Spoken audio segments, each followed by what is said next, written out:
Transgender വ്യക്തികളുടെ അവകാശ സംരക്ഷണത്തിനെന്ന പേരിൽ അംഗീകരിച്ചിരിക്കുന്ന ഭേദഗതി ബിൽ വൻ വിവാദത്തിന് വഴിമരുന്നിട്ടിരിക്കുകയാണ്. ട്രാൻസ്ജെൻഡർ സംഘടനകൾ മാത്രമല്ല, സാമൂഹ്യ പ്രവർത്തകരും പ്രതിപക്ഷവുമെല്ലാം നിയമത്തിനെതിരെ രംഗത്തെത്തുകയുണ്ടായി. ലോക്സഭയിലെ അംഗബലത്തിന്റെ പിൻബലത്തിൽ ബിൽ പാസാക്കിയെടുക്കുകയായിരുന്നു BJP സർക്കാർ ചെയ്തത്. വിവിധ സംസ്ഥാനങ്ങളിലും പ്രദേശങ്ങളിലും പല പല പേരുകളിൽ അറിയപ്പെടുകയും സാമൂഹ്യമായും കുടുംബപരമായും അകറ്റി നിർത്തപ്പെടുകയും ചെയ്യപ്പെട്ടവരായിരുന്നു ട്രാൻസ്ജെൻഡർ സമൂഹം. പൊതുവിടങ്ങളിൽ ശല്യക്കാരായും അവഗണിക്കപ്പെട്ടവരായും ജീവിക്കേണ്ടി വന്ന അവർ കാലാന്തരത്തിൽ സമൂഹത്തിന്റെ ഭാഗമായി മാറിയവരാണ്.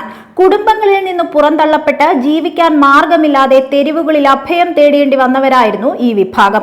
അവരെയാണ് നിയമപരിരക്ഷ നൽകി ഉയർത്തിക്കൊണ്ടുവന്നത്.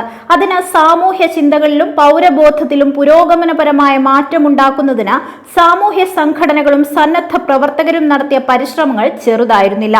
പാഴ്ജന്മങ്ങളെന്നോ പാപജന്മങ്ങളെന്നോ മുദ്രകുത്തപ്പെട്ട പ്രസ്തുത വിഭാഗത്തെ പൊതുസമൂഹത്തിന്റെ ഭാഗമാക്കുന്നതിനുള്ള നിയമനിർമ്മാണങ്ങളും സംരക്ഷണ നടപടികളും അധികൃതരുടെ ഭാഗത്തു നിന്നുണ്ടായത് അത്തരം പരിശ്രമങ്ങളുടെ ഭാഗമായിട്ടായിരുന്നു.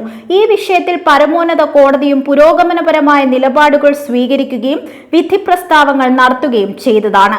എന്നിട്ടും അവയെല്ലാം അവഗണിച്ചാണ് കേന്ദ്രം നിയമ ഭേദഗതിക്ക് തയ്യാറായിരിക്കുന്നത്. നാഷണൽ ലീഗൽ സർവീസസ് അതോറിറ്റി കേന്ദ്ര സർക്കാരിനെതിരെ നൽകിയ ഹർജിയുടെ അടിസ്ഥാനത്തിൽ 2014 സ്വയം നിർണയാവകാശവും സ്വയം തിരിച്ചറിയലും എന്നത് ഭരണഘടന പ്രകാരം സംരക്ഷിക്കപ്പെട്ടിട്ടുള്ള മൗലികാവകാശമാണെന്നാണ് സുപ്രീം കോടതി വിധിച്ചിരുന്നത്. എന്നാൽ ഈ ഭരണഘടനാപരമായ അവകാശം ഇല്ലാതാക്കുന്ന വ്യവസ്ഥകളാണ് ഭേദഗതി നിയമത്തിലുള്ളത്. ഓരോ വ്യക്തിക്കും സ്വയം ലിംഗവ്യക്തിത്വം തിരിച്ചറിയാനുള്ള അവകാശം ഉറപ്പു നൽകുന്ന 2019 നിയമത്തിലുള്ള വകുപ്പ് 4 ഒഴിവാക്കിയിരിക്കുകയാണ്. ട്രാൻസ്ജെൻഡർ സർട്ടിഫിക്കറ്റും തിരിച്ചറിയൽ കാർഡും ലഭിക്കണമെങ്കിൽ മെഡിക്കൽ ബോർഡിന്റെ അനുമതി നിർബന്ധമാക്കിയിരുന്നു. ഇതാകട്ടെ ജില്ലാ മജിസ്ട്രേറ്റിന്റെ പരിശോധനയ്ക്ക് വിധേയമാക്കുന്നു. ജനന സമയത്ത് നിർണയിക്കപ്പെട്ട ലിംഗത്തിൽ നിന്ന് വ്യത്യസ്തമായ സ്വത്വത്തെ ട്രാൻസ് നിർവചനത്തിൽ നിന്ന് ഒഴിവാക്കുകയും ചെയ്തിരുന്നു. ലിംഗവ്യത്യാസവുമായി ബന്ധപ്പെട്ട ശസ്ത്രക്രിയകൾ ആരോഗ്യ സ്ഥാപനങ്ങൾ ജില്ലാ അധികൃതരെ അറിയിച്ചിരിക്കണമെന്ന നിർബന്ധിത വ്യവസ്ഥയുമുണ്ട്. അതും വ്യക്തിയുടെ സ്വകാര്യത എന്ന അവകാശം ഹനിക്കുന്നതാണ്. ഇവയെല്ലാം ഭരണഘടനാനുസൃതമായി നൽകിയിട്ടുള്ള പൗരാവകാശങ്ങളും സ്വകാര്യത അവകാശങ്ങളും ട്രാൻസ് വിഭാഗങ്ങൾക്ക് നിഷേധിക്കുന്നതിന് തുല്യമാണെന്ന് മനസ്സിലാക്കുവാൻ അധിക ബുദ്ധി ആവശ്യമില്ല. സംരക്ഷണവും പ്രത്യേക പരിഗണനയും ആവശ്യമുള്ളവരെന്ന നിലയിൽ നിന്ന് വ്യത്യസ്തമായി മാറ്റി നിർത്തപ്പെടേണ്ടവരെന്ന പ്രാകൃത ചിന്തയെ പുനരവതരിപ്പിക്കുകയാണ് ബില്ലെന്ന് സംശയിക്കേണ്ടിയിരിക്കുന്നു. അതുകൊണ്ടാണ് ശക്തവും യുക്തിഭദ്രവുമായ എതിർപ്പ് ബന്ധപ്പെട്ടവരിൽ നിന്നെല്ലാം ഉണ്ടായിരിക്കുന്നത്. സാമ്പത്തികവും സാമൂഹ്യവും സാംസ്കാരികവുമായ ഏറ്റവും പാർശ്വവൽക്കരിക്കപ്പെട്ടവരായ ട്രാൻസ്ജെൻഡർ ജനങ്ങളെ സംരക്ഷണവും അവകാശങ്ങളും ലഭിക്കുന്നതിൽ നിന്ന് ഒഴിവാക്കുന്നതാണ് നിയമം എന്നതുകൊണ്ടാണ് ശക്തമായ എതിർപ്പ് ഉയർന്നിരിക്കുന്നത്. സ്വയം നിർണയം, വ്യക്തിത്വം തിരിച്ചറിയൽ എന്നിവയ്ക്കുള്ള അധികാരങ്ങൾ മെഡിക്കൽ ബോർഡിന് നൽകപ്പെടുന്നതിലൂടെ നിരവധി പേർ പിന്നെയും പുറത്താക്കപ്പെടുന്നതിനാണ് ഇടയാക്കുകയെന്ന ബന്ധപ്പെട്ടവരുടെ ആശങ്ക അസ്ഥാനത്തുള്ളതല്ല. പ്രാകൃത മനോഭാവവും പൗരോഹിത്യ ചിന്തകളും യാഥാസ്ഥിതികത്വവും അടിത്തറയായിരിക്കുന്ന ആശയങ്ങളാണ് കേന്ദ്ര സർക്കാർ പിന്തുടരുന്നത്.